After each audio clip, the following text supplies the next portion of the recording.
Assalamualaikum warahmatullahi wabarakatuh. Selamat datang kembali di channel Cerita Wengi bersama saya, Rina Widi.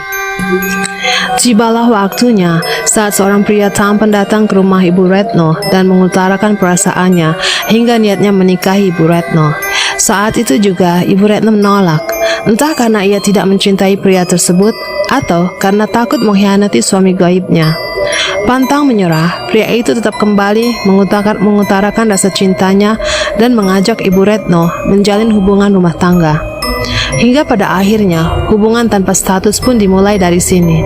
Perhatian dan kasih sayang pria itu berikan mampu membuat Ibu Retno merasa nyaman. Lama-kelamaan, hati tidak bisa berdusta. Ibu Retno memang mulai jatuh hati kepadanya. Ibu Retno lupa akan janji yang ia katakan. Yang ia ingat hanyalah menjadi istrinya dan mempunyai pendamping hidup di masa tuanya nanti. Suatu saat menegangkan pun terjadi. Suami gaibnya datang dan sangat marah kepada Bu Retno. Dia mengetahui isi hati istrinya. Seisi rumah diobrak-abrik, seisi rumah sudah seperti kapal pecah. Makhluk itu masih berbentuk asap hitam tebal, sama seperti awal aku mengenal sosok Mas Ray. Hamil tiba-tiba. Iya, perutnya tiba-tiba membesar, sehingga membuat Ibu Retno terkejut. Perut membesar seperti sedang hamil 8 bulan itu pun terjadi. Sedangkan tidak ada tanda kehamilan selama ini. Setelah itu terpaksa Ibu Retno menceritakan semua kepada pria yang hendak menikahinya. Dia mengatakan sejujur-jujurnya, dari mulai Ibu Retno yang miskin dan buruk rupa, hingga perjanjian antara dirinya dan suami gaibnya. Aku tidak peduli itu. Bahkan saat ini kita menikah nanti, kekayaan kamu akan hilang dan wajahmu kembali seperti semula. Aku akan tetap menerima apapun kamu apa adanya. Aku akan tetap menikahimu. Yang perlu kita pikirkan ialah bagaimana caranya kamu bisa terlepas dari jalan sesat ini. Akan kubantu carikan kiai agar masalah ini selesai. Insya Allah, aku akan menuntun kamu kembali ke jalan yang lurus. Laki-laki itu memantapkan hati Ibu Retno. Entah ini adalah suatu ujian atau suatu cobaan untuknya. Hingga pada akhirnya, makhluk itu datang lagi dengan kemarahan berkali lipat. Asap tebal berwarna hitam legam berputar dan mulai menyerang Ibu Retno yang sudah ketakutan. Suara lantang dan keras bagaikan petir yang menyambar. Lalu asap itu mencekik leher Ibu Retno dengan kekuatannya. Karena dia sudah tahu niat Ibu Retno dengan pria yang hendak menikahinya itu. Aku tidak bisa berbuat apa-apa di sini. Aku pun tidak bisa menolongnya. Aku hanya bisa menyaksikan kejadian di mana ia diserang asap dengan tragis. Ibu Retno terbanting ke sana kemari. Perut besarnya terbentur dinding berkali-kali. Makhluk itu tidak mempunyai rasa kasihan sedikit pun. Ia tidak menyadari Ibu Retno sedang mengandung anaknya. Kenapa makhluk itu sangat kejam dan jahat? Aku sangat membencinya.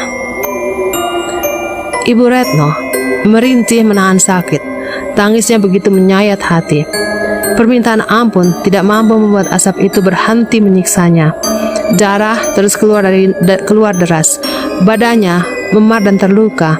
Hingga akhirnya Ibu Retno terdiam dan jatuh bersimpuh darah di lantai. Itulah balasanmu manusia. Balasanmu karena telah berurusan denganku. Tidak ampun bagimu, ucap asap. Terdengar suara tawa menggelegar. Sepertinya asap itu belum puas melihat Ibu Retno yang sudah tidak berdaya. Bergerak pun sudah tidak mampu ia lakukan. Makhluk asap masuk ke dalam perut Ibu Retno.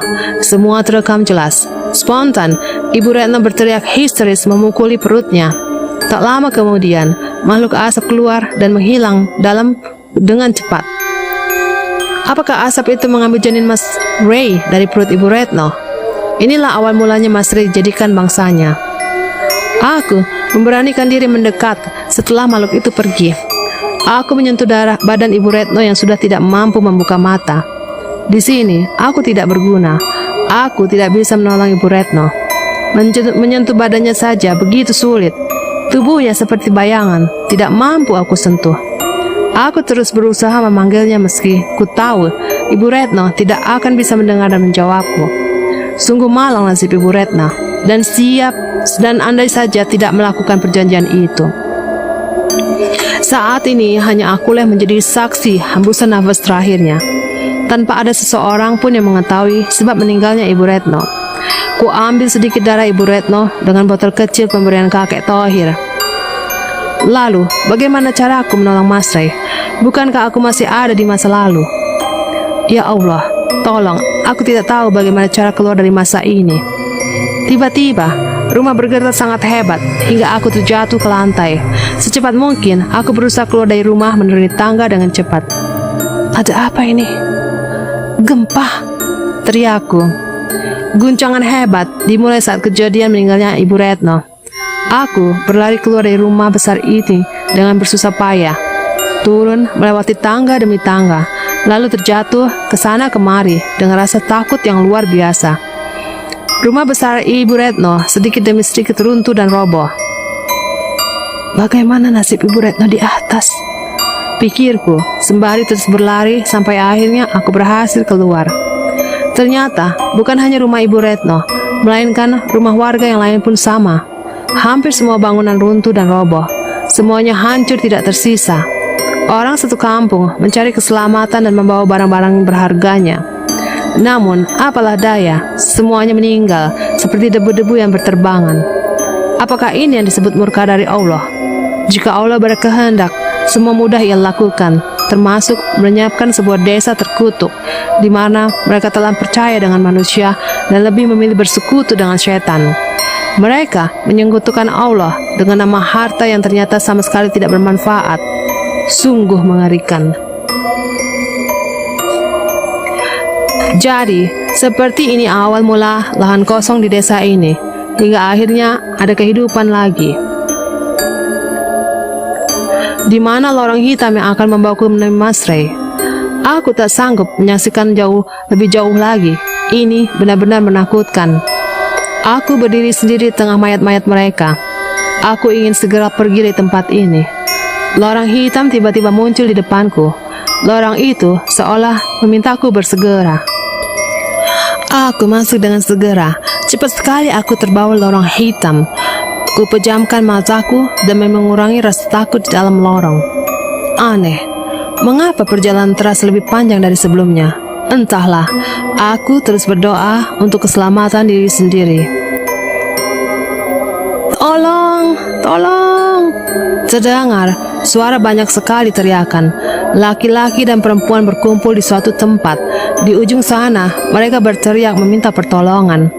Aku melihat banyak sekali orang berlari ke sana kemari karena rasa takutnya. Mereka berlari tanpa mengenal arah dan hanya berputar-putar saja di tempat yang sama. Mereka berteriak histeris ketika datang sesosok makhluk berjubah hitam menghampiri dan menangkapnya satu persatu.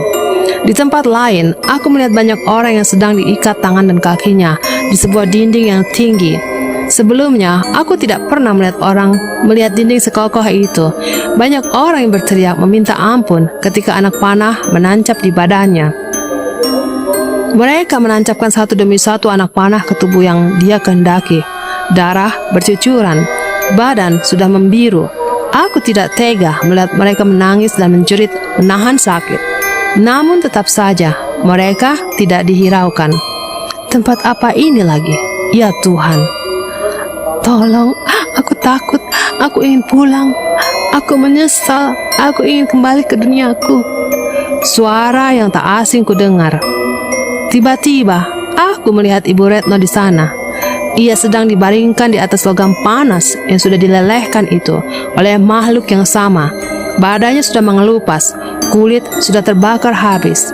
Kini hanya daging yang memerah dan hitam karena terbakar. Namun setelahnya, tubuh Ibu Retno utuh kembali. Selalu saja begitu seterusnya tanpa henti. Tangan dan kakinya terikat dengan besi besar, hingga tidak bisa untuk menghindari siksaan itu dari makhluk berbadan tinggi besar itu. Ya Allah, sungguh mengerikan. Apakah ini yang dinamakan azab-Mu ya Allah? Aku menangis terseduh menyaksikan semuanya. Aku tidak bisa membayangkan jika akulah yang berada di sana. Azab-Mu memang pedih ya Allah. Namun kami sebagai manusia tidak pernah memikirkan kehidupan setelah kematian. Yang kami pikirkan hanyalah bagaimana caranya hidup enak di dunia tanpa memikirkan bagaimana cara hidup enak sesudahnya. Astagfirullah, maafkan segala kesalahanku. Tidak cukup hanya itu yang aku saksikan. Aku melihat wanita itu. Wanita yang... Iya, itu Ibu Retno. Ibu dari Mas Re juga ada di sana. Ya Tuhan, kembalikanlah aku. Aku tidak kuat menahan siksa ini. Andai waktu bisa kuputar kembali, aku pasti tidak akan menyekutukanmu. Aku akan selalu berada di jalan yang lurus. Suara yang sudah hampir habis. Terus Ibu Retno katakan, dia sedang dipaksa berjalan di atas paku-paku tajam. Ketika ia terjatuh, paku itu menancap ke seluruh badannya.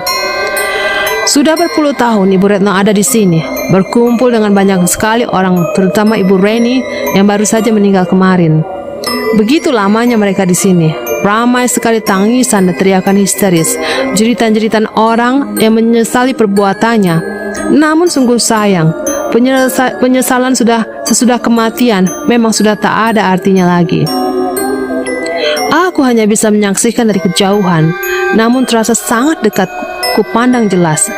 Bukannya yang aku tahu, orang yang sudah meninggal akan hidup di alam barzah, tempat di mana manusia akan berjumpa dengan malaikat mungkar dan nakir. Setelahnya akan ada hari kebangkitan. Hari kebangkitan ditandai dengan tiupan sangkakala oleh malaikat Israfil.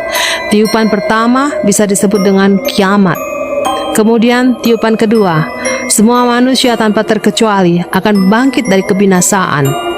Setelahnya adalah padang mahsyar, tempat yang datar dan sangat luas, di mana matahari hanya berjarak 1 jengkal dari kepala manusia.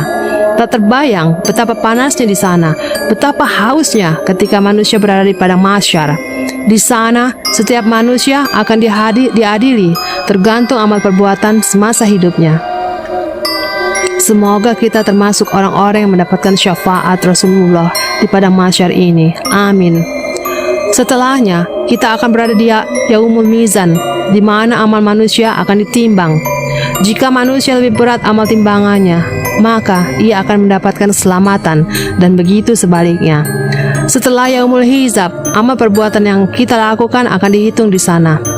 Allah berfirman, sesungguhnya kepada kamilah kembali mereka, kemudian sesungguhnya kewajiban kamilah menghisap mereka. Al-Quran Al-Ghaziyah 25-26. Setelah itu, kita harus melewati jembatan Siratal Mustaqim. Setelah perhitungan amal, kita harus melewati jembatan ini. Jika amal kebaikan lebih berat, maka ia akan semakin mudah melewatinya. Tetapi, jika amal buruk yang lebih berat, maka kita akan terjatuh di dalam api yang menyala-nyala. Di sana, kita tidak mati, namun abadi dengan panasnya api neraka. Kemudian, baru sampai ke akhir perjalanan yang sangat panjang, yaitu surga atau neraka. Tidak terbayang bagaimana dahsyatnya siksa neraka jahanam. Pedihnya mungkin lebih dari yang aku lihat saat ini. Nauzubillah. Harusnya mereka masih dalam barzah dengan 2 malaikat mungkar dan nakir. Kenapa mereka malah ada di sana? Apakah benar seperti yang orang katakan bahwa orang yang berbuat musyrik dan ia belum sempat bertaubat sebelum ajal, maka meninggalnya tidak akan diterima sampai hari kiamat datang? Di dunia memang sudah tidak ada, tetapi mereka hidup di alam berbeda. Lalu nasib nyawanya digantungkan begitu saja? Entahlah, wallahu alam. Allah berfirman, sesungguhnya Allah tidak akan mengampuni dosa orang syirik, dan Dia mengampuni segala dosa selain syirik bagi siapa yang dikehendakinya. Barang siapa yang menyekutukan Allah, maka sungguh ia telah berbuat dosa yang besar. Al-Quran Surat An-Nisa ayat 48. Siapa kau? Makhluk hitam tinggi besar itu sepertinya melihatku. Mereka berseru, lantang sekali suaranya. Ya Allah, apa yang harus aku lakukan? Salah satu dari mereka melemparkan sesuatu ke arahku. Cairan panas yang dilempar dari kejauhan mengenai kakiku. Panas sekali, sakit. Satu tetes cairan panas mengenai kaki, rasanya luar biasa, sampai aku tidak bisa mengungkapkan rasanya. Kaki mengelupas seketika, panasnya terasa sampai ke ubun-ubun. Hanya satu tetes saja lelehan yang dilemparkan dari kejauhan bisa membuat kakiku terluka seperti ini. Lalu, bagaimana dengan mereka yang harus direndam seluruh tubuhnya dengan cairan panas itu? Na'udzubillah. Astagfirullah, astagfirullah, astagfirullah, ternyata aku hanya mimpi. Rasa panas di kaki terasa begitu nyata. Lukanya membekas, panasnya masih bisa aku rasakan di sini. Belum sampai juga lorong hitam membawaku ke tempat Mas Ray. Bagaimana jika nanti aku gagal? Bagaimanapun, aku harus bisa menghadapi makhluk jahat itu. Aku harus bisa membawa Mas Ray pergi dari mereka. Ya Allah, lindungilah aku. Bantulah aku agar bisa menolong Mas Ray. Izinkan kami pulang dengan selamat. Jujur, aku sudah sangat lelah. Telah banyak kejadian di luar kota. Telah banyak kejadian di luar kata wajar. Sudah panjang perjalananku. Kini, usia kan dengan mudah dengan lancar. Semoga apa yang sedang aku hadapi sekarang akan menjadi jalan menuju kebahagiaan. Amin. Seperti dinding pemisah, lorong berhenti tepat di bangunan tembok yang menjulang tinggi. Jika digambarkan, mungkin seperti air. Timbul bayangan seperti air, tembok bening namun samar dan nyaris tidak jelas. Apa yang harus aku lakukan? Apakah aku harus menembus dinding air ini? Aku melihat kanan dan kiri semuanya hitam. Aku tidak menemukan apapun di sini kecuali dinding air yang berada tepat di depanku. Lorong yang membawaku mulai menghilang. Kulangkahkan kaki menuju bayangan dinding. Bismillahirrahmanirrahim. Badan seperti ada yang mendorong kuat hingga aku tersungkur ke dalam karena hilang keseimbangan.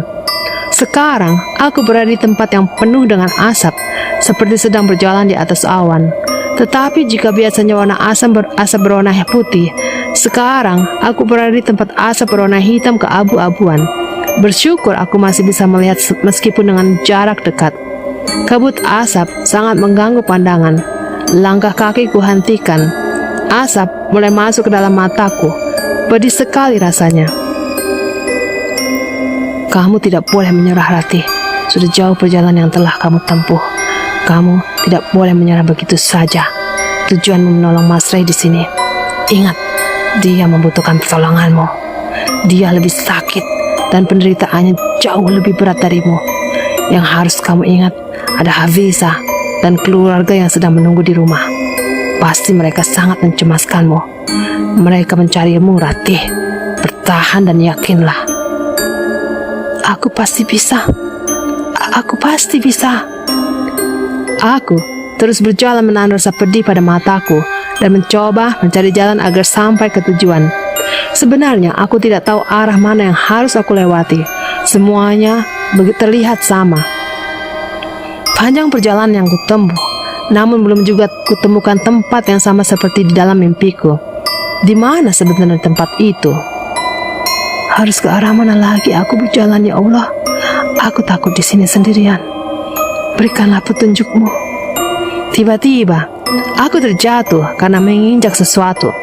Dengan bersusah payah, aku berusaha melepaskan sesuatu yang tiba-tiba melingkar di pergelangan kakiku. Jangan sampai ular. Aku takut dengan ular. Batinku. Selendang ini sama persis seperti selendang yang dipakaikan Ibu Retno untuk menutup wajahnya. Iya, aku ingat betul ini selendang Ibu Retno.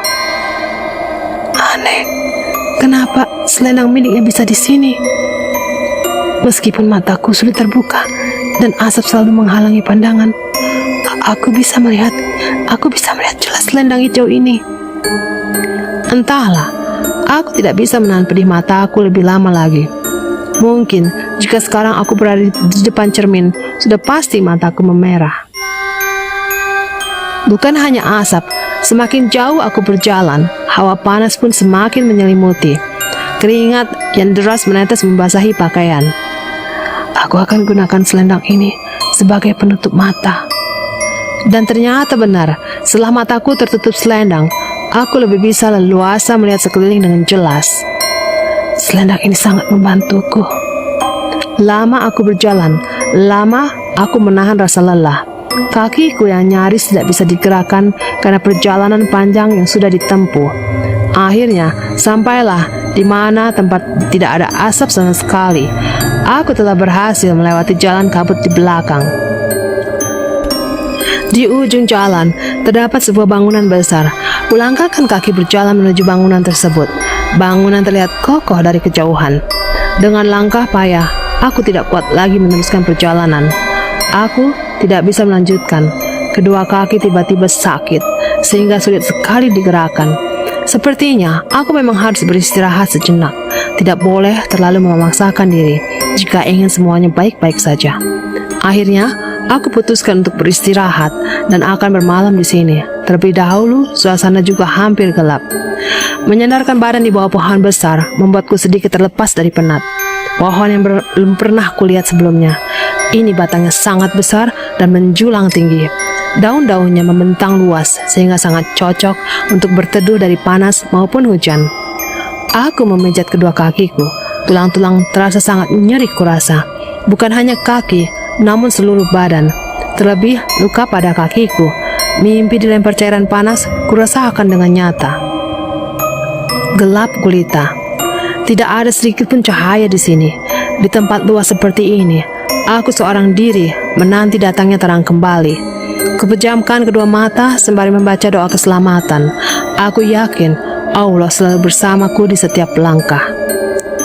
Malam yang panjang berlalu, suasana sudah terang benderang. Aku memandang ke sekeliling. Tidak kutemukan di mana letak matahari berada. Bahkan ketika malam datang, tidak ada sinar rembulan sedikit pun, sehingga membuat tempat ini gelap gulita. Di mana bangunan besar yang kulihat kemarin? Bukannya jelas-jelas di sana bangunan tinggi itu. Kenapa tiba-tiba menghilang? Aku tidak melihat ada bangunan di sana. Hilang sudah harapanku sekarang. Aku harus mencari jalan lagi agar menemukan Mas Ray. Hanya karena rasa lelah dan sakit pada kakiku membuat semua menjadi sia-sia. Setiap usaha tidak akan ada kata sia-sia. Suara siapa itu? Aku menoleh ke arah kanan dan kiri, namun tidak ada seorang pun di sana. Jangan menyerah. Sudah panjang perjalanan yang telah kamu tempuh. Lagi-lagi, suara itu terdengar sangat jelas di telingaku. Dari mana suara itu berasal? Siapa di sana? Teriakku. Akulah pohon yang baru saja kamu singgahi. Spontan, aku langsung menjauh dari pohon besar. Kuturunkan kedua kakiku dari akar pohon yang timbul membentang luas di atas tanah. Pohon bisa berbicara. Aku terus melangkah mundur menjauh dari pohon besar, lalu memandang dari akar hingga ke atas. Jangan takut wahai manusia. Siapa kamu? Ucapku terbata-bata. Aku adalah satu-satunya pohon terbesar yang bisa hidup di tanah gersang selama beratus-ratus abad. Memang, di tempat seluas ini, aku hanya melihat satu pohon yang bisa hidup di tanah kering dan gersang karena panas dari uap asap di belakang. Aku terdiam tanpa mengalihkan pandangan dari pohon besar itu.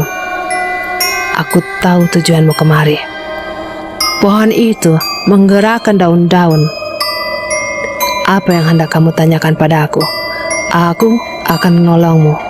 Ucapnya lagi. Sepertinya sang pohon tidak berniat jahat. Aku memang membutuhkan petunjuk. Mungkin Allah yang telah mengirimkan perantara petunjuk melalui pohon besar ini. Jika boleh aku bertanya, kemana bangunan besar di sana? Tunjukku. Bangunan itu tidak ada, karena bangunan itu adalah tipu daya bangsa jin.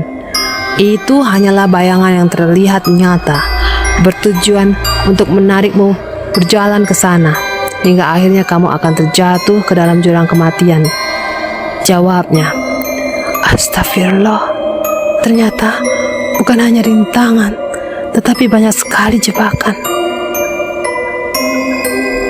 Maaf, akulah yang menambah rasa sakit di kakimu agar tidak melanjutkan perjalanan ke sana. Pohon itu menolongku. Setelahnya, aku biarkan kamu melepas lelah di sini. Aku yang membuatmu tertidur pulas.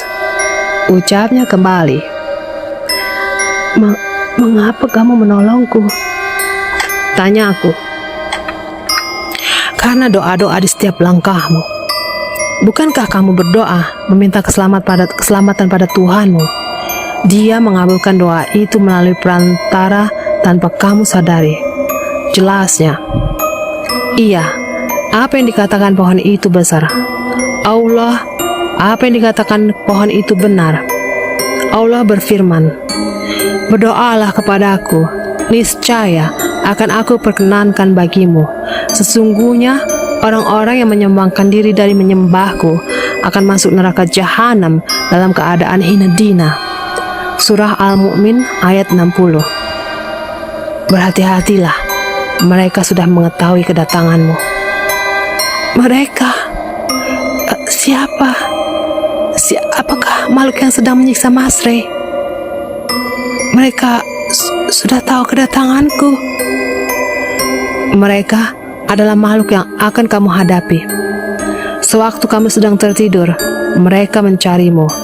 Karena keajaiban doamu, Tuhan tidak membiarkan mereka melihatmu di sini. Ternyata, kedatanganku sudah diketahui oleh mereka, bagaikan 1 lawan 1000. Tapi, aku tetap yakin, kekuatan Tuhan lebih kuat dari mereka. Tidak perlu takut, manusia lebih mulia dari semua ciptaannya.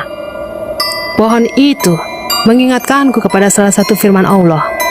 Allah berfirman, dan sesungguhnya telah kami muliakan anak-anak Adam. Kami angkat mereka di daratan dan lautan. Kami beri mereka rezeki dari yang baik-baik, dan kami lebih-lebihkan mereka dengan kehidupan yang sempurna dibandingkan kebanyakan makhluk yang telah kami ciptakan. Al-Isra ayat 70. Insya Allah aku bisa. Aku bisa melewatinya dan pulang dengan selamat. Lalu harus kemana? Kakiku melangkah pergi. Bukan hanya arah. Aku akan mengantarmu ke tempat tujuan. Kunci jalan menuju ke sana ada pada batangku. Masuklah. Duduklah di sini. Pejamkan matamu dan bersiaplah sekarang juga. Perintah si pohon besar itu. Bismillah. Aku sudah siap. Aku duduk di batang pohon dan kupejamkan mata perlahan. Perjalanan dari batang pohon tidak membutuhkan waktu lama seperti sebelumnya. Aku tidak merasa takut. Batang pohon membawaku dengan halus sampai aku tidak merasakan goncangan sedikit pun. Sekarang aku sudah sampai di tempat yang pernah aku datangi lewat mimpi. Tepat di mana Mas Ray dicambuk dan digantung. Posisiku sekarang ada di tempat berkumpulnya makhluk jahat, seperti di mimpiku. Dunia mimpi yang menjadi nyata di sini. Disinilah di tempatku di mana aku ketakutan. Lalu aku terbangun.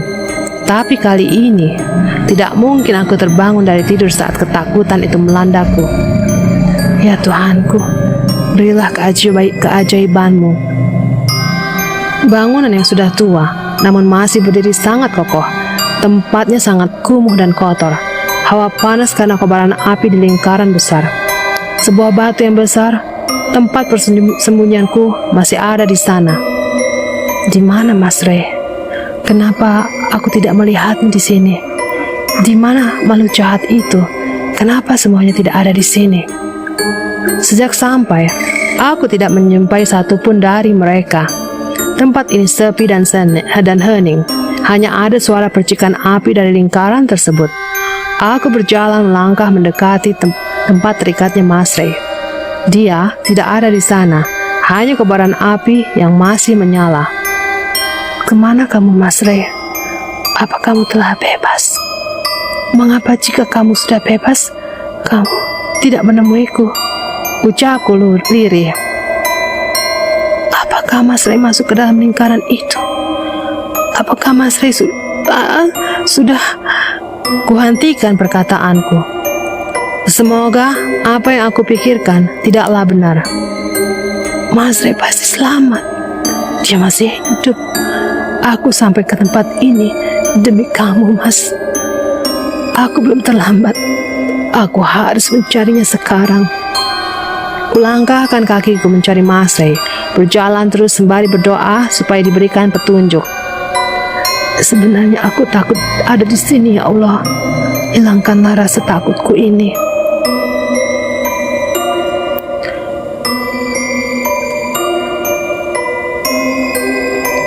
Sampailah aku ke dalam ruangan dengan banyak arah, antara kiri, kanan, dan lurus.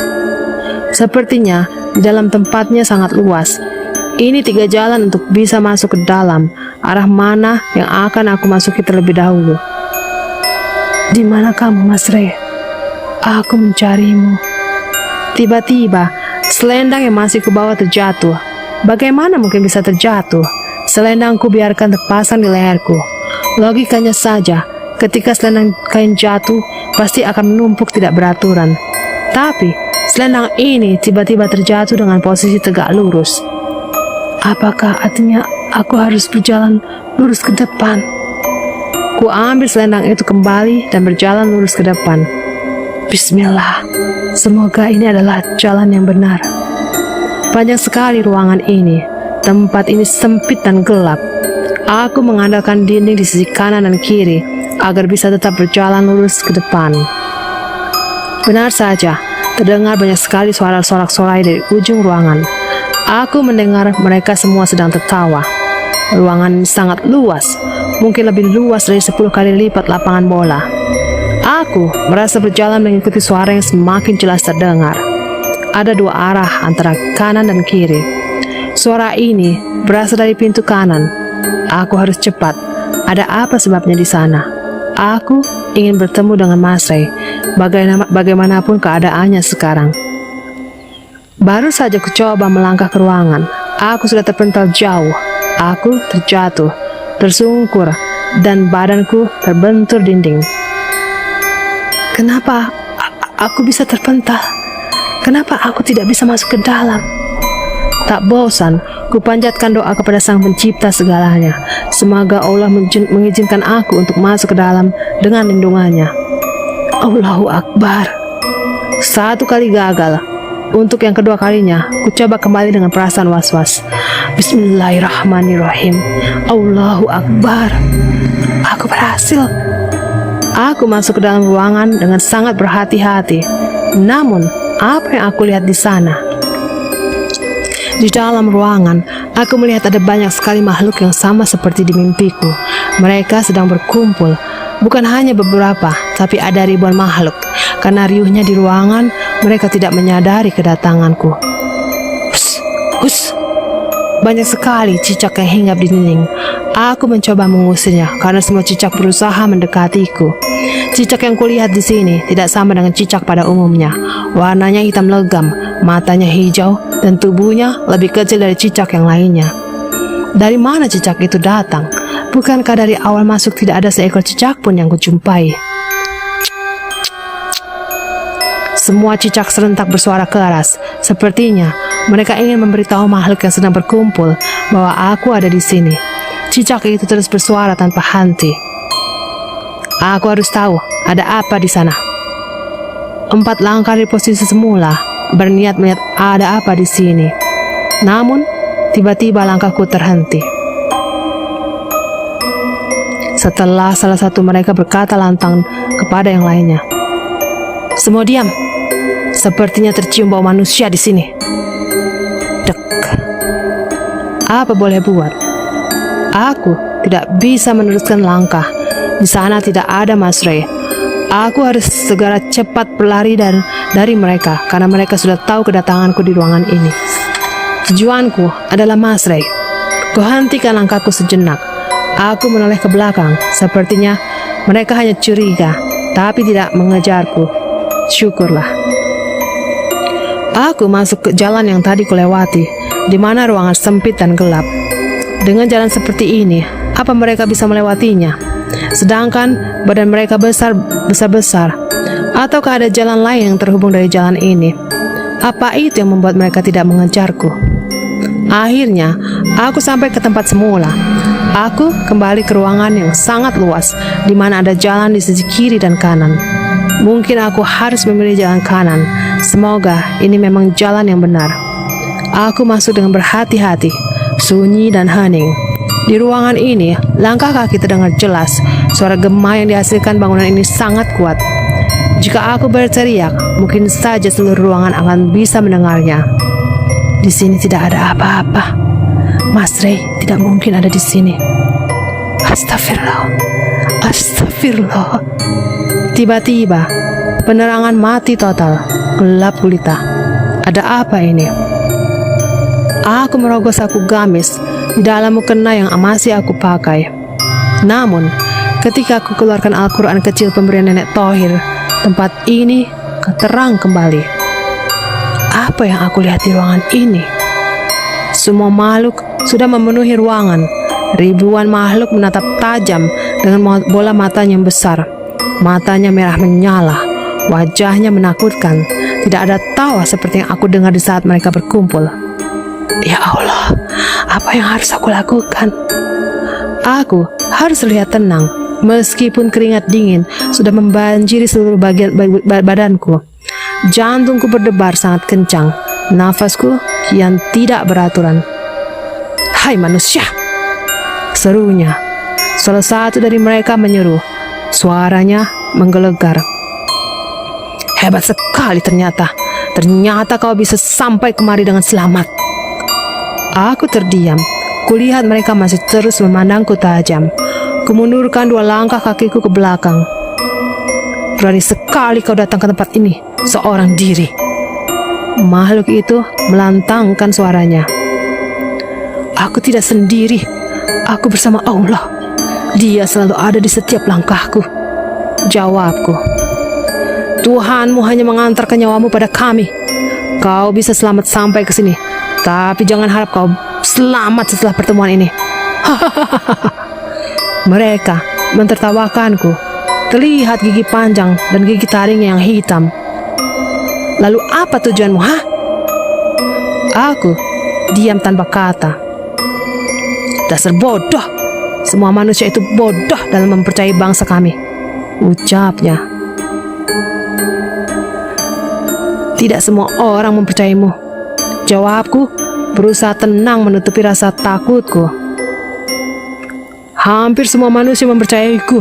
Mereka berani menyekutukan Tuhannya demi bangsaku, bukan? Suara kerasnya membuat telingaku sakit. Kecantikan, kesuksesan, kekayaan, dan balas dendam. Mereka meminta bantuan pada bangsaku. Manusia itu bodoh. Mereka tidak menyadari bahwa kami permainkan dengan tipu daya kami. Kami berikan semuanya di awal. Kesenangan, kepuasan. Lalu kami akan ambil kesenangan itu kembali dengan nyawa. Mereka tertawa, namun kembali seperti semula. Wajahnya berubah menyeramkan dan menakutkan. Mereka menatapku dengan mata kebencian. Kau tahu, aku yang membuat manusia lupa akan janjinya. Aku yang memujuk manusia melakukan kesalahan ritual. Aku yang membuat manusia salah menjawab. Tujuannya hanya satu, agar aku bisa leluasa mencabut nyawanya kapan saja, sebelum mereka kembali ke jalan yang benar. Aku akan jadikan mereka semua budak kami, dan kodratnya manusia yang lebih tinggi akan kurubah menjadi rendah, serendah-rendahnya, karena mereka sendiri yang mau menjadi budak bangsa kami. Aku akan membuat mereka ikut dengan kami ke neraka jahanam. Kelak. Mereka memberikan banyak kesenangan, lalu mereka hasut manusia dengan berbagai cara. Sangat licik. Astagfirullah. Astagfirullah. Astagfirullah. Mengapa kau begitu kejam? Tanyaku. Karena itu adalah tugas kami.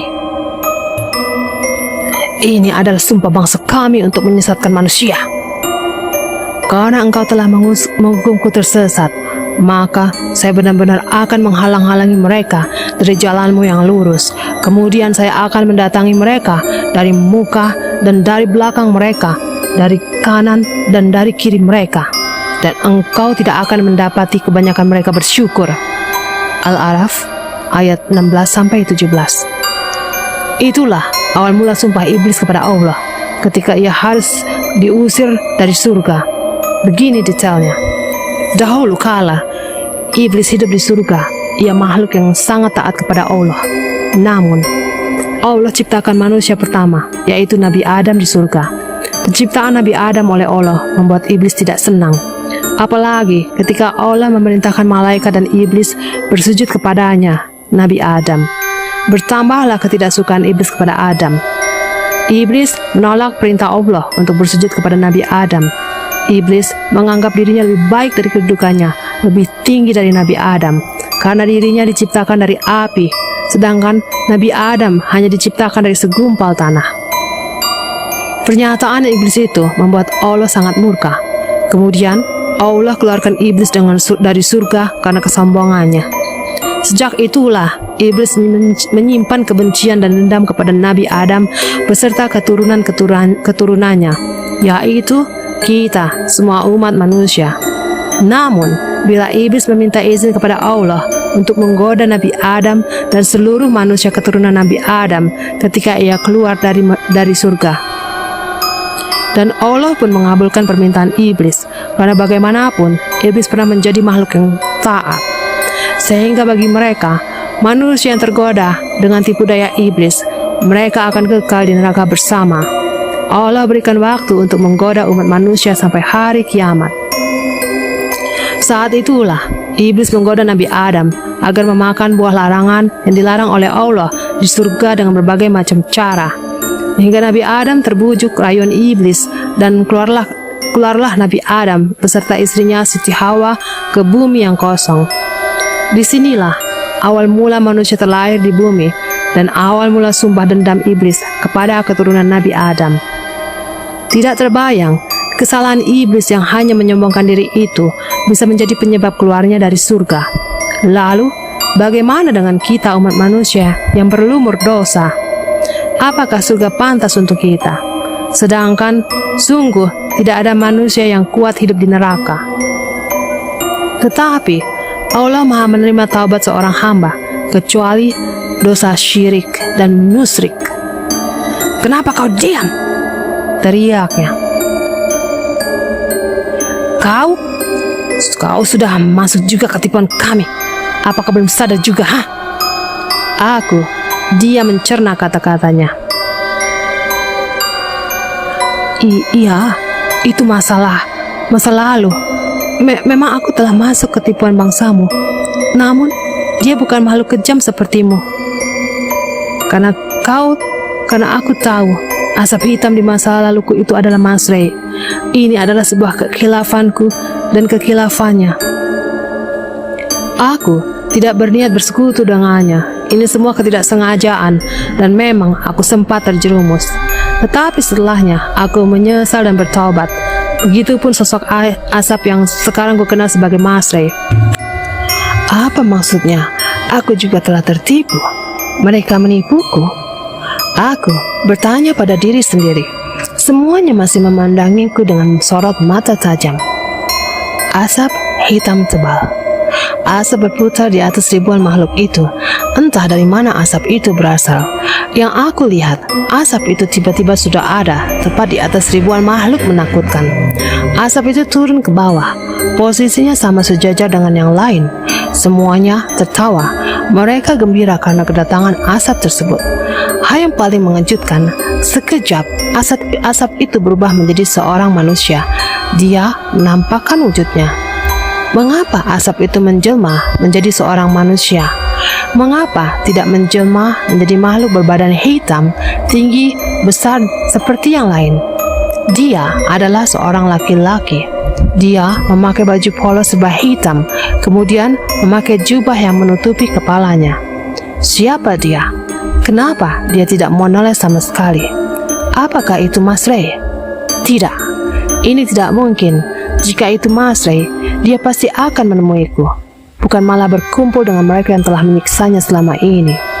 Tiba-tiba, sosok berjubah hitam itu membalikkan badan dan membuka penutup kepalanya ke arahku. Siapa yang aku lihat? Ternyata Mas Ray. Itu Mas Ray. Aku tidak salah lihat. Itu memang Mas Ray. Kenapa Mas Ray tidak menemuiku dan membelaku? Padahal aku di sini sedang berjuang untuknya. Kenapa Mas Ray malah bergabung dengan mereka? Ada apa ini sebenarnya? Apa Mas Ray lupa dengan janjinya? Mas Ray menatapku tajam, sama seperti yang lain. Wajahnya kaku dan ia tersenyum perlahan. Aku masih memandangnya tanpa berkedip sedikit pun.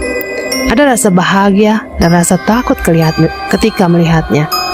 Aku bahagia bisa bertemu dengan Mas Ray, tapi aku takut jika Mas Ray hanya berdusta tentang perasaan dan niatnya. Lalu, jika itu yang terjadi, bagaimana dengan nasibku? Akankah Mas Ray setega itu? Wajah Mas Ray yang terlihat polos, tiba-tiba ia menertawakanku. Semua makhluk itu juga ikut tertawa. Aku terpaku dan membisu, seakan tidak percaya dengan apa yang sedang terjadi. Mas Ray tiba-tiba tertawa melihatku. Setelah sosok asap menakutkan, aku mengenal Mas Ray berubah menjadi sosok yang lembut, tegar, pantang menyerah, dan dia menyayangiku. Namun saat ini, Mas Ray yang sangat berbeda. Tidak ada cinta lagi di matanya. Jangankan cinta, aku hanya menemukan amarah di wajah Mas Ray. Dia tega menertawakanku yang sudah bercucuran keringat dingin karena rasa takut. Dia tega membiarkanku seorang diri tanpa dibela sedikit pun. Mas Ray kejam.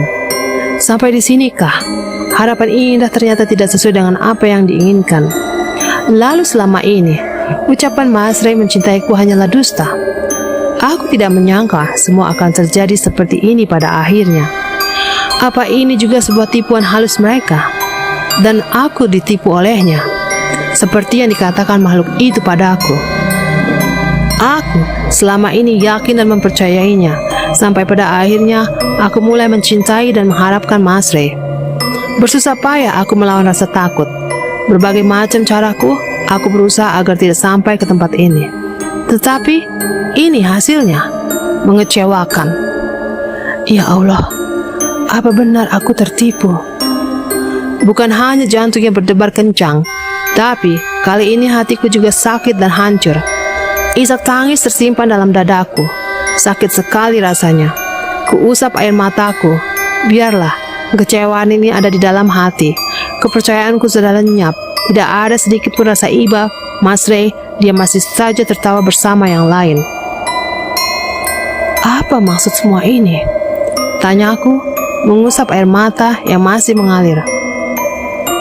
Aku tidak pernah mencintaimu. Memang benar, manusia tidak pantas dicintai. Manusia itu bodoh. Mereka hanya pantas dijadikan budak, terutama kau, Ratih. Lantangnya, aku tidak salah mendengar. Kata-kata itu terucap dari mulut Mas Ray. Kenapa kamu sejahat ini? Apa tujuanmu, Mas? Tanyaku terbata-bata. Sulit sekali rasanya. Kau mau tahu alasanku? Aku menyimpan dendam padamu saat kau lari dan berusaha menjauh. Belum sempat kucabut nyawamu, setelah lahirnya anak keturunanku, kau sudah pergi dari rumah lamamu dan memutus hubungan denganku. Lalu, kenapa kamu titipkan bayi perempuan itu padaku? Kenapa? Isaku. Anggap saja itu perantaraku, agar aku bisa selalu menemanimu dan memantaumu kapanpun juga. Jawabnya. Lalu, siksaan yang diperlihatkan padaku, apa itu palsu? Mimpi itu adalah jebakan, agar kau merasa iba dan perlahan pasti kau akan terperangkap mencintaiku. Lalu cepat atau lambat, kau akan kemari. Rajaku yang mengirim mimpi itu di mimpimu. Hidupku penuh dengan drama. Akulah pemain sekaligus korbannya. Ternyata, Mas Ray benar-benar mempermainkan perasaanku. Dia jahat dan kejam. Memang Mas Ray berhati iblis seperti yang lainnya. Selama ini, aku ditipu olehnya.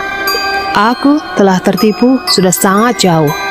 Lalu, perjalanan panjang yang sudah aku tempuh bukan untuk menolong Mas Ray, melainkan hanya menyerahkan nyawaku sendiri untuk mereka. Lalu apa kabar dengan nenek dan kakek Thohir? Apakah mereka juga menipuku? Karena mereka yang mengirimku ke masa lalu, masa di mana kehidupan Ibu Retno bisa kusaksikan dengan jelas. Lalu, apa pohon besar itu juga menipuku? Aku ingin kembali. Aku ingin pulang. Perlahan Mas Ray mendekat bersama makhluk di belakang. Mereka mengepungku. Kau tidak bisa lari sekarang. Tawanya. Sulit berpikir tenang sekarang.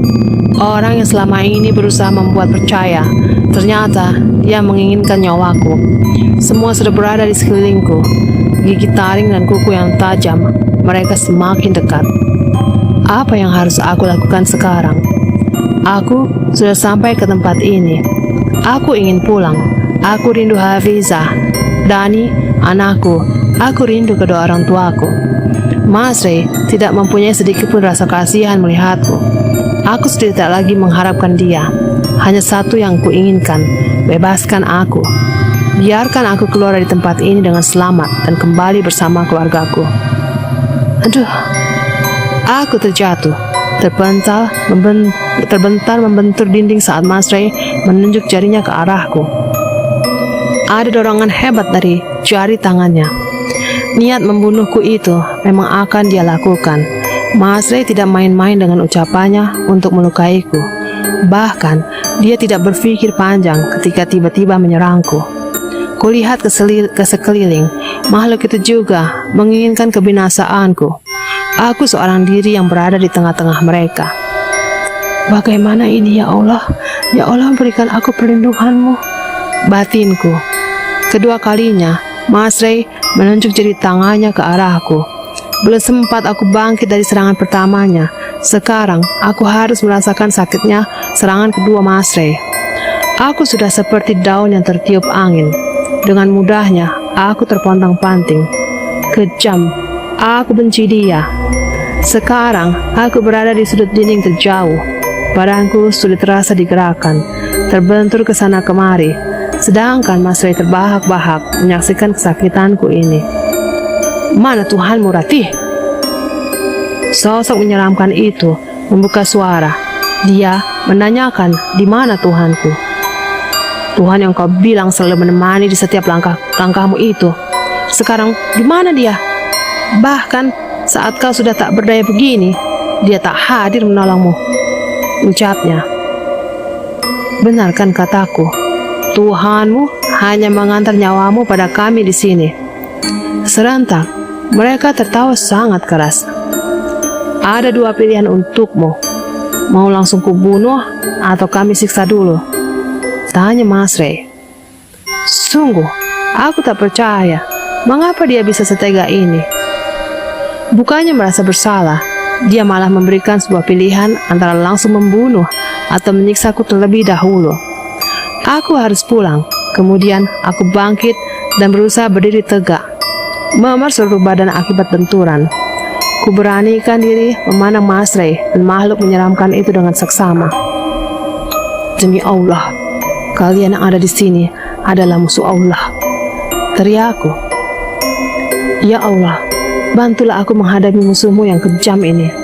Sambungku, seakan tidak ada ketakutan pada diriku. Berani sekali kau meninggikan suaramu. Memang lebih baik kau segera kubunuh. Sebuah anak panah kecil tanpa busur dilayangkan ke arahku. Sejauh ini, Mas Ray tidak ada niat menolongku. Dia membiarkan anak panah itu melayang. Aku berlindung kepadamu dari setan yang terkutuk. Anak panah itu mengenai perutku. Anak panah kecil dan sudah berkarat, tetapi sangat tajam. Aku berusaha menghindar, namun saya makhluk itu lebih pintar memainkan anak panahnya agar tepat mengenai perutku. Tapi Mengapa aku tidak merasakan sakit sedikit pun? Mengapa aku tidak merasakan apa-apa ketika anak panah itu sangat jelas menancap di bagian perutku? Daun. Satu lembar daun yang menempel di dalam mukena, tepat di bagian perut. Ternyata anak panah itu menancap di selembar daun yang saat ini masih berada di dalam mukena. Punya ilmu apa manusia ini? Sampai-sampai panah yang aku tancapkan tepat pada sasaran tidak mampu melukai dan menembus perutnya. Makhluk itu terlihat sangat marah. Tangannya mengepal dan masih ada satu anak panah di tangan kanannya. Bersiap-siaplah, kali ini anak panahku akan menancap tembus di kepalamu. Suaranya begitu lantang. Aku harus membalasnya. Aku akan menancapkan anak panah ini di kepala dia yang sudah berusaha melukaiku. Baiklah. Aku dekatkan anak panah ke depan dan aku ayunkan sembari aku bacakan ayat kursi. Allahu Akbar. Tepat pada sasaran. Sebelum makhluk itu menancapkan kedua kakinya ke arahku, aku sudah lebih dulu melemparnya. Aku tidak percaya dengan apa yang aku lakukan. Aku tidak pernah bermain dengan anak panah.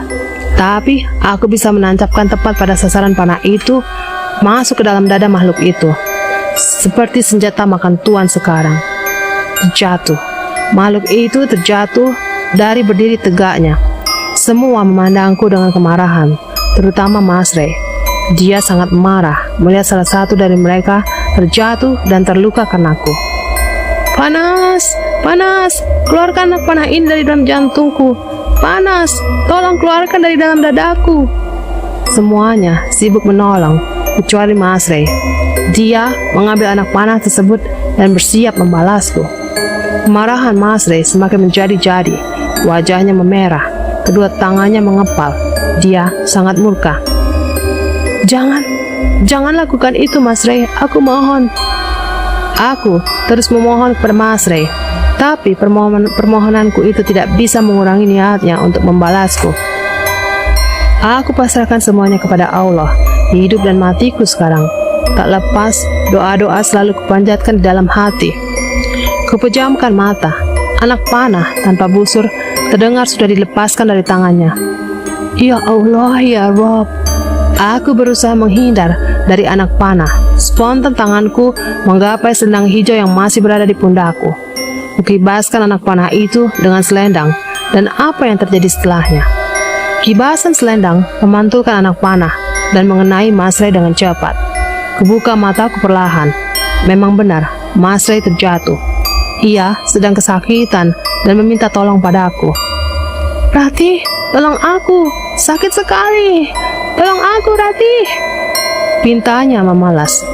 Dia tidak menyadari apa yang sudah dia lakukan ketika aku memohon. Dia sama sekali tidak menghiraukan dan memperdulikanku. Tubuh Mas Ray terkapar.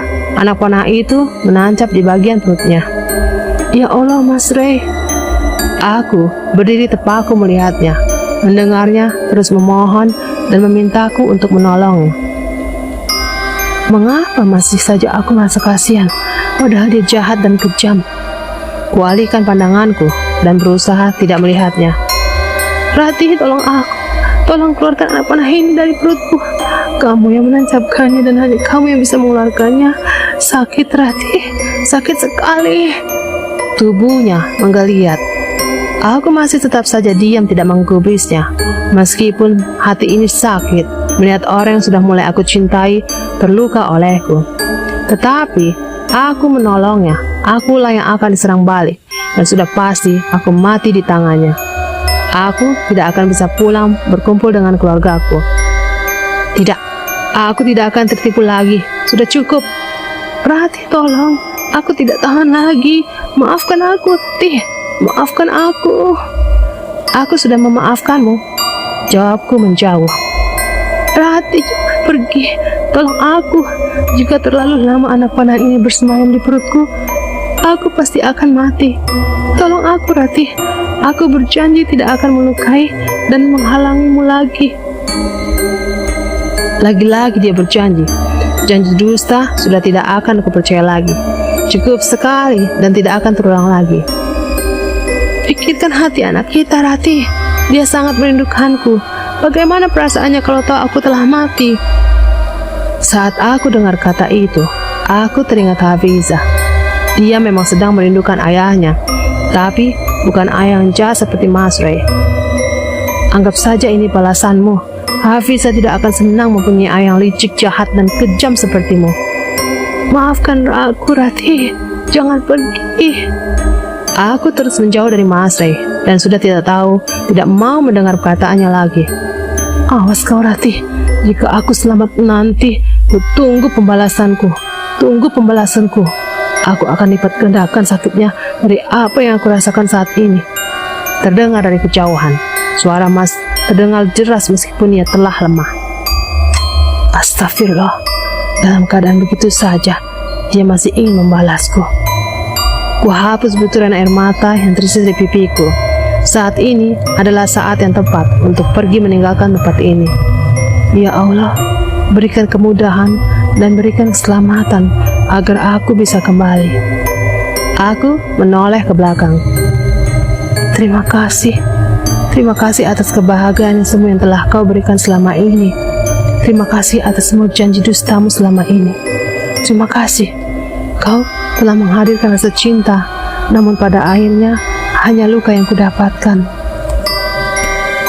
Terasa berat langkah ini, sakit di sekujur badan, ditambah dengan sakit hatiku. Rasanya tidak bisa dijelaskan lagi. Aku keluar dari ruangan ini dengan perasaan hancur. Tempat luas terasa lebih luas. Langkah kaki tersendat, berat sekali. Pandangan berkunang-kunang sehingga seluruh ruangan nampak samar. Tidak, aku tidak boleh lemah. Kuatkan aku, ya Allah. Aku sudah tidak kuat sampai pada akhirnya aku terjatuh. Berdiri saja sudah tidak mampu. Kusandarkan badanku ke sisi sudut dinding. Sudah tidak berdiri lagi dengan kondisi tempat yang kumuh dan kotor. Kakek, aku melihat kakek Thohir di sana. Ia menoleh ke arahku, lalu tersenyum. Kubalas senyumnya. Kakek Thohir pasti akan menolong dan menjemputku. Aku bangkit dari posisi bersandar dan berusaha sekuat tenaga menghampirinya. Kakek, tolong bawa aku ke lorong hitam. Tolong antarkan pulang ke rumah. Aku ingin kembali, pintaku. Dia terdiam. Terpaksa ku dekati. Kakek Thohir dengan wajah penuh harap. Semua ini belum selesai, jawabnya. Apalagi yang harus aku selesaikan di sini? Tidak ada alasan lagi aku bertahan. Tidak ada yang perlu diperjuangkan. Mas Ray telah mengecewakanku. Ternyata sifatnya sama seperti yang lain. Dia penipu, pendusta, kejam dan jahat. Aku nyaris mati di tangannya. Kakek, tolong bawa aku pergi dari sini. Aku ingin pulang. Jelasku. Kakek Thohir, panggilku. Kakek Thohir tidak mau membantuku. Dia terus saja menjauh. Kakek, jangan, teriakku. Kakek Thohir mendekati kobaran api. Dia berusaha masuk ke dalam lingkaran tanpa menghiraukan perkataanku. Setelah itu, kakek Thohir menjatuhkan dirinya dengan sengaja, meskipun aku sudah melarangnya. Kakek Thohir, teriakku. Kulihat ke sekeliling ruangan, tidak ada kakek Thohir di sini. Bahkan, aku baru ingat, aku jatuh pingsan saat berusaha keluar dari tempat ini. Tapi, kenapa kakek Thohir tiba-tiba muncul dalam mimpiku? Lalu, kakek Thohir menjatuhkan dirinya sendiri ke lingkaran api. Astagfirullah, astagfirullah, astagfirullah. Aku mencoba bangkit. Entah berapa lama aku tidak sadarkan diri. Kuharap mereka tidak mengejarku sampai kemari. Alhamdulillah. Sakit sekali, keluhku, karena keluar sedikit darah dari luka memar di keningku. Aku harus cepat keluar. Hanya ada satu jalan yang harus aku lewati. Ruangan terakhir. di mana sandiwara penyiksaan Mas Ray dimulai dan diperlihatkan melalui mimpiku. Sangat licik. Masih ada kobaran api besar yang menyala. Aku berjalan tergesa-gesa menggapai pintu utama. Tetapi, kenapa langkah berat sekali? Seakan memintaku agar berhenti. Mataku tertuju ke arah lingkaran api. Di sanalah kakek Thohir menjatuhkan dirinya dengan sengaja. Aku langsung memikirkan kakek Thohir. Apa ia sedang dalam bahaya? Perasaan tidak bisa dibohongi. Memang berat sekali kutinggalkan tempat ini. Rasa ingin mendekati lingkaran api semakin besar. Aku takut jika ini suatu pertanda bahwa kakek Thohir membutuhkan pertolongan.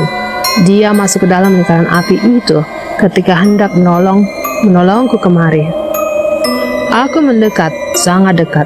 Sudah terasa hawa panas ke seluruh badan, sehingga membuatku semakin tidak bisa terus melangkah.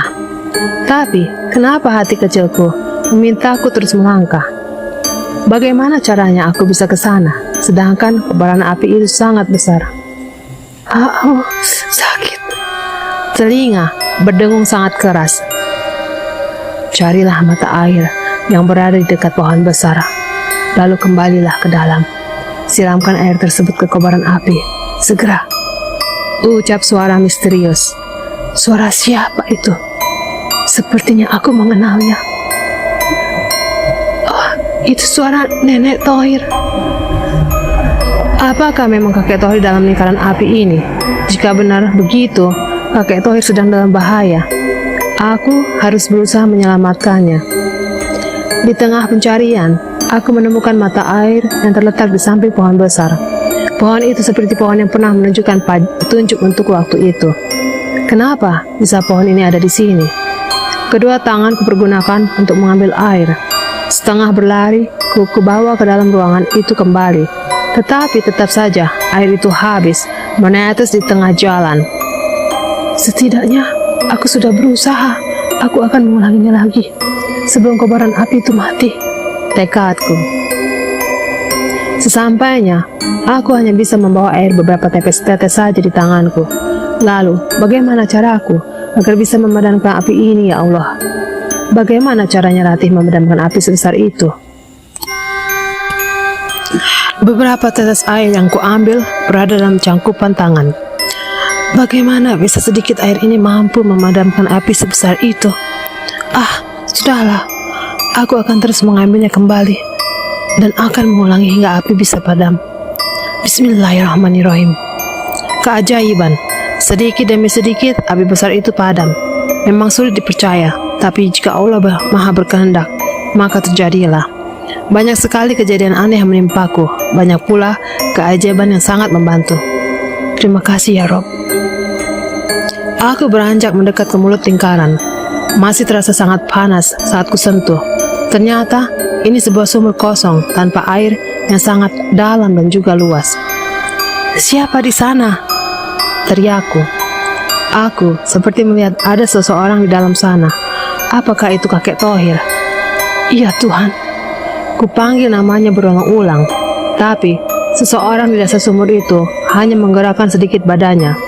Itu menandakan bahwa dia memerlukan pertolongan. Ada kakek Thohir di dasar sumur. Bagaimana cara menolong kakek keluar? Sedangkan aku takut akan ketinggian, ya Allah. Kepanikan bertambah. Tapi aku tidak bisa membiarkan kakek Thohir di dalam. Aku tidak bisa pulang tanpa kakek Thohir. Aku harus menolongmu terlebih dahulu, bagaimanapun caranya. Aku menjauh dari mulut sumur dan mulai mencari cara agar bisa turun ke bawah dan naik lagi dengan kakek Thohir dengan selamat. Aku bisa memanfaatkan benda ini untuk turun ke dalam sumur. Aku tidak tahu benda apa yang kutemukan. Yang jelas, benda ini persis dengan tali, namun terbuat dari besi dan unik, semacam rantai yang sangat kuat. Rantai ini berlapis, hingga jika diturunkan, akan membentuk seperti tangga pada umumnya. Kakek Thohir, aku akan menolongmu. Tunggu aku turun. Semoga kakek baik-baik saja di sana. Semoga Allah mengizinkanku menyelamatkanmu dan senantiasa melindungiku. Aku ulur rantai ke bawah. Masih sangat panjang rantai yang sudah aku turunkan. Akan tetapi, kenapa tidak ada respon dari kakek Tohir di bawah sana? Apa dia baik-baik saja? Bismillahirrahmanirrahim. Aku turun ke dalam dengan satu demi satu tangga rantai. Entah berapa pijakan, ini lebih dari yang aku pikirkan. Masih terasa sangat memar seluruh badan, namun aku tidak pedulikan keadaanku saat ini. Yang terpenting, kakek Tohir bisa keluar dengan selamat. Tinggal beberapa pijakan lagi, aku hampir sampai. Aku sudah berani melihat ke bawah, dan ternyata benar, memang ada seseorang di sana. Aduh, kakiku membentur bebatuan di dalam sumur. Banyak sekali batu berlumut di dasar sumur. Di dalam, hawa masih terasa panas. Tidak bisa dibayangkan bagaimana panasnya jika api itu masih menyala. Dengan berhati-hati, aku mendekati seseorang yang tergeletak. Posisinya membelakangku. Kemudian kusentuh punggungnya dan memanggilnya perlahan. Kakek Tohir. Namun, ini tidak membuat kakek Tohir terbangun. Kakek, ini Ratih, ucapku pelan. Berhati-hati sekali aku mengulang. Namun, tetap saja sama. Tidak ada jawaban dari kakek Tohir. Jangankan menjawab, bergerak pun tidak. Ku coba membalikan badan kakek Tohir perlahan. Kekhawatiran semakin menggebu, sehingga aku tidak sabar ingin melihatnya.